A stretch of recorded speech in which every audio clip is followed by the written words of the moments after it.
And I go, oh, Roy, I was already out of my flowers because I was enjoying this pocket. I was like, man, you think I got it? Isn't this great? It's right here at the shelf, right? And he was already complaining about losing a walkie-talkie. And I went over and he was sitting in the car, it went totally dark. He said, I just bought these. They're 36-mile Motorola. And he was like, damn it.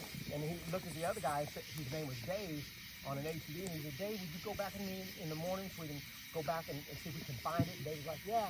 And so I was looking at Dave, and I had my headlamp on, and Dave had an ATV that has the floorboards on it, not the pegs, but the floorboards.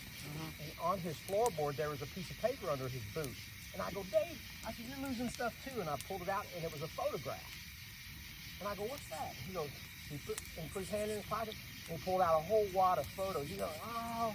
He said, I haven't worn this coat for 3 months, and that's a whole cluster of pictures that I took of my grandkids at a talent show at school, and he was in the last row, so he took like 20 pictures that every one of them looked the same. You know where you take pictures of the grandkids when they're out on the stage, but nobody else that looked at pictures to see anything different because they're all the same. So he had a cluster of those type of pictures, and so how do you know if any of them are missing? You wouldn't know. But he just grabbed it and he was like, yeah, I had those, and that was that. But we're still talking about the walkie-talkie. So we stayed there that night. We had a few little bit of rocks thrown, stuff like that, nothing major. We get up the next day and decide we're going to move camp somewhere else. And then, but first they took off together, retraced our steps all the way back down to Christ 40 Acres, trying to find that walkie-talkie, and then came back again to our campsite. Man, we couldn't find it. We looked everywhere, especially that rutted area that we had to go real slow because I thought maybe that's where we lost it. And so they came back, no luck. So we went to a different campsite, spent the night, nothing happened. And then we ended up back down to the original campsite, which is the one that I portrayed in my presentation today, that campsite that we call our base camp. So we were there. Now, one of the experiments that I was working on that time was I had bought about 20 solar-powered flowers that light up at night. And there was an alpine meadow up on one of the ridges that was 2 ridges away from our campsite. So I'd go up there, walk up get out of my flowers, walk up a trail to this alpine meadow, and I had all these flowers planted out in the field and with a game cam pointed towards them. Thinking in the middle of the night, these little flowers would be glowing, that's something, you would definitely come up and check them out. I mean, it seems, those are the kind of things I would do. And I was kind of excited about it because it looked cool in the dark, and you look out and you see all these lit up flowers in this little field. And so I kept taking people back up there. I was like, man, you got to come see these flowers. They're so cool. And so we do this trip. So 4 days later, it's Thursday. We come in on a Monday. It's Thursday. Some other people had came in because it was the weekend before the Honubby conference. So people started to arrive for the Honubby conference.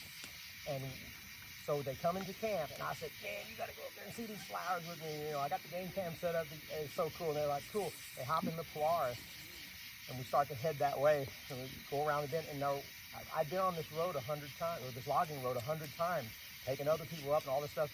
Nothing out of the ordinary. As soon as I go around the bend away from our campsite, there's a pile of rocks in the middle of the logging road. And I was like, I stopped my Polaris, and I go, what?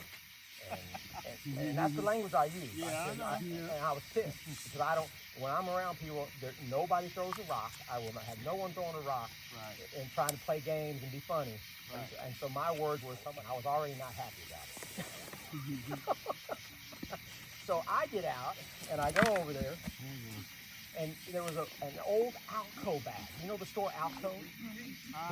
There was an old ratty Alco bag with rocks piled on top of it. And we started joking immediately.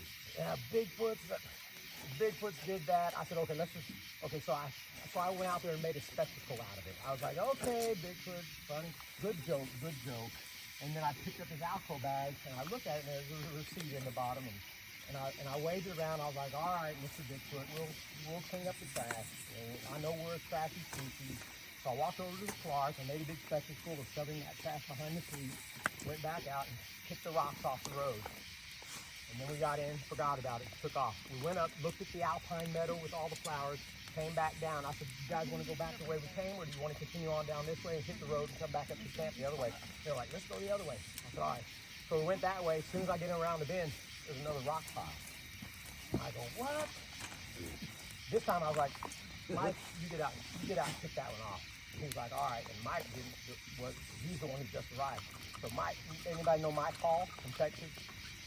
Well, anyway, so Mike Hall gets out and he goes in front of my headlights. And it's a nice pile of rocks, you know, and he starts disassembling it. And he goes, hey, look at this. And he pulls out a walkie-talkie. And the hair on the back of my neck lifted my hat. And I was like, oh my God. I was like, no way. I said, no. And he goes, what? And he's hanging on to his walkie-talkie. And he goes, what? I said, dude, we lost the walkie-talkie 4 days ago. He goes, no. I said, we got to go back to camp right now. We got to go talk to Roy and see if that's his walkie-talkie. And we flew back to camp. Roy's sitting by the campfire. I was, Roy, you're not going to believe this. Let me see your walkie-talkie. And he still had it because other people have walkie-talkies. He pulled it out, and I said, is this your walkie-talkie? And he looked at it, and he turned it over, and he's like, yeah, where'd you find it? I said, you're not going to believe this. You are not going to believe this. So the next day at the conference, we couldn't wait to talk about it and called it the walkie-talkie incident. After we talked about it, I'm thinking about that first rock pile. And I'm like, that first rock pile must have meant something too. And I go out to buy Polaris, and I dig that Alco bag out. What I thought was a receipt in the bottom of the bag was a photograph. Oh my gosh. Wow. Yeah. One of your buddies' photographs. Oh my gosh, man. Tell me that is not the freakiest thing you've ever heard in your life.